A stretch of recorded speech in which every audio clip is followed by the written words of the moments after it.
Am I an idiot for yelling at my dad for only telling me about my sister at my mom's funeral? So I, 16 male, was yelling at my dad, 47 male, last night because of this. Pretty much. My mom passed away a week ago and the funeral is in a week, so we're all in a bad way right now. The day my mom passed, there was this lady that I'd never seen before crying by her side holding her hand in the hospital. What was even weirder was that she was calling her mommy. I was confused, but I didn't say anything. Then after my mom passed, she hugged my dad and called him daddy and kept saying sorry to him. She left the room with my dad and I haven't even seen her again or even my dad for a few hours. My dad wouldn't tell me anything about her when I asked. Finally, I asked my grandpa who she was and he was surprised my dad didn't tell me. Pretty much. My dad and mom were high school sweethearts. This much I knew, and my mom got pregnant when she was young. They had a girl named Jane, who's the lady I saw, that they gave up to my dad's cousin. When I was a baby, Jane and my mom got into a bad argument over my parents having more kids and they then went no contact. My dad noticed me sulking all week and when he finally asked what was up and if I was going to do a eulogy last night, I kind of lost it. He never told me about her. There's this big part of my family that I never even knew about. Even if she doesn't want anything to do with me, why didn't he tell me that?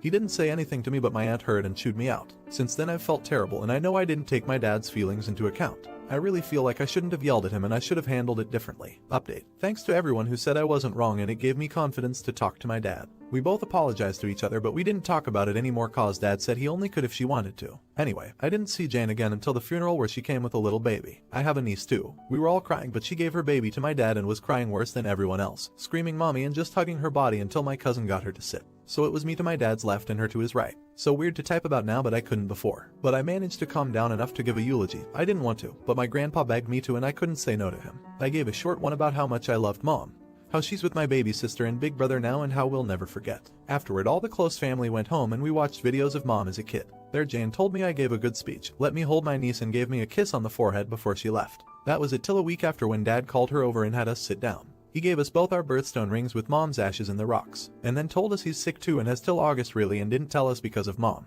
He said the house is split between us but I'll have to move to my grandparents across the country. Said he wanted to spend as much time with us before he goes. And we really have been. We've been trying to make it the best time possible. I've gotten to know Jane better since then, but she acts more like an aunt to me than a sister, but it is nice I guess to have someone. Plus I love my niece a lot. She looks just like my baby sister did. Yesterday Jane said she wanted me to move in with her instead after summer cause she doesn't want us to be separate all because of her anymore, but I don't know if I will. I know it's a sad update, but I gotta be optimistic cause I got a big sister now and I got a niece and I love them. So I'm just trying to be as happy as I can before I gotta cry again. Not the idiot. I'm sorry to hear about your dad, but I am also glad to hear that you are developing a relationship with your sister and niece. It's nice she wants you to move in. I think it would be good for you to give it a trial run. If it doesn't work out then you could always move to your grandparents' house. But it's totally up to you. Good luck Opus and I wish you the best. Not the idiot. You've been through a lot and I wish I could give you a hug. I'm so glad you cleared the air with your dad and you're building a relationship with your sister and niece now. Should they have told him about his sister before his mom's death? Let me know in the comments. Now, am I an idiot for asking my in-laws for Christmas morning to just be my family? I, female 35, and my husband, male 36, have been married for 12 years and have 2 kids,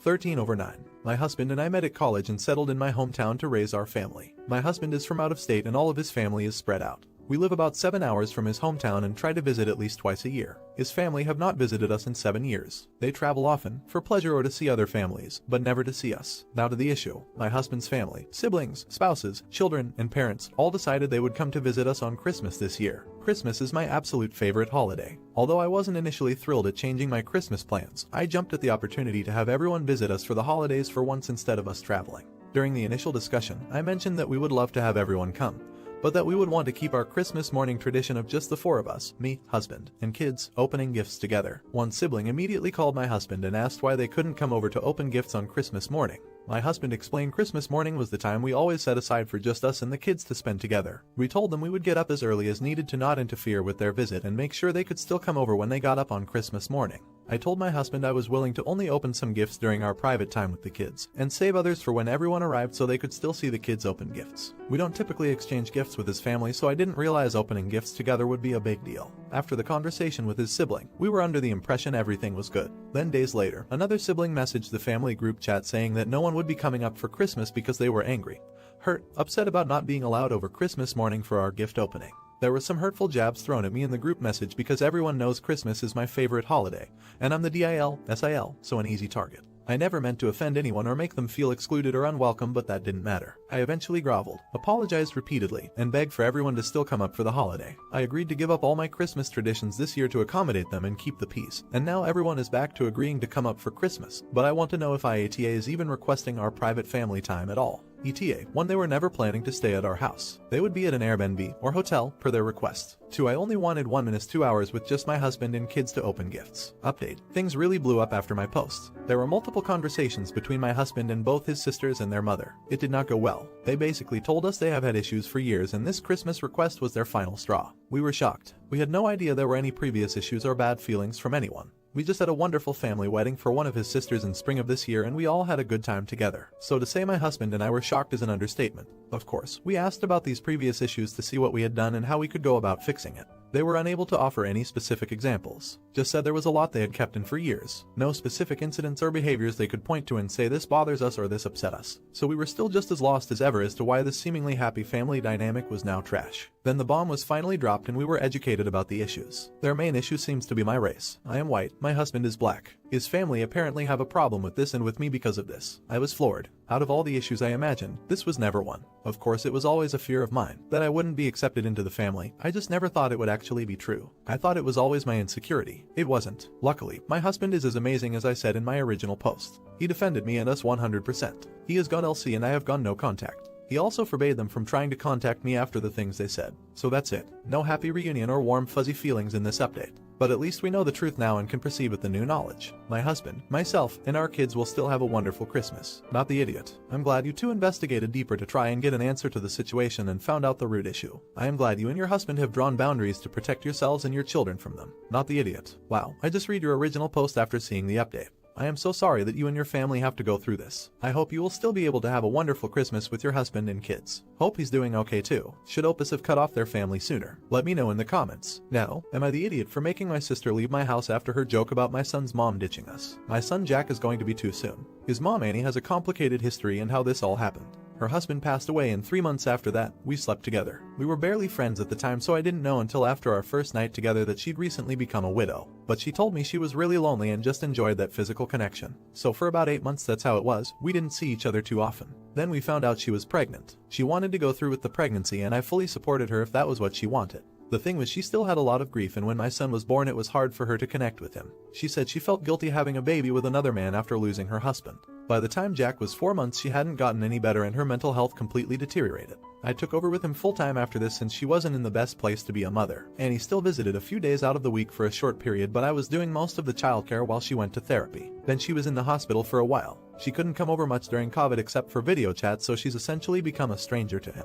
3 months ago she started coming around more after not seeing him for a while. She's on antidepressants and therapy helped her a lot. Now she's more set on being a mom and we're slowly reintroducing him to her. My sister hasn't been happy about this. I know she's upset on my behalf as I struggled a bit as a single parent. She knows the situation that happened with her but still thinks she shouldn't be allowed back into Jack's life after abandoning him. And yeah, I get her feelings, but since Annie's in a better place mentally then I want to give a shot at Jack having a mom around. I still have my guard up obviously and we're taking it one day at a time but I see how different she is with him now. My sister hasn't stopped making comments no matter how many times I've told her to knock it off. She dropped by unannounced when Annie was here and was very openly hostile right in front of Jack. Annie offered to leave and then my sister jokes make sure you come back this time. I told her to leave and not come back until she can act right with the mother of my child. My sister is offended that I'm taking her side by kicking her out of my house since she's only angry on my behalf and it was a joke she made. That's why she thinks I'm an idiot. For me, I was thinking I'd rather get her out ASAP before saying something else in front of my son. Was I being an idiot? Update. Appreciate all the words and advice on my last post. There have been some new changes regarding the situation that happened before with my sister and Annie so I decided to leave a little update.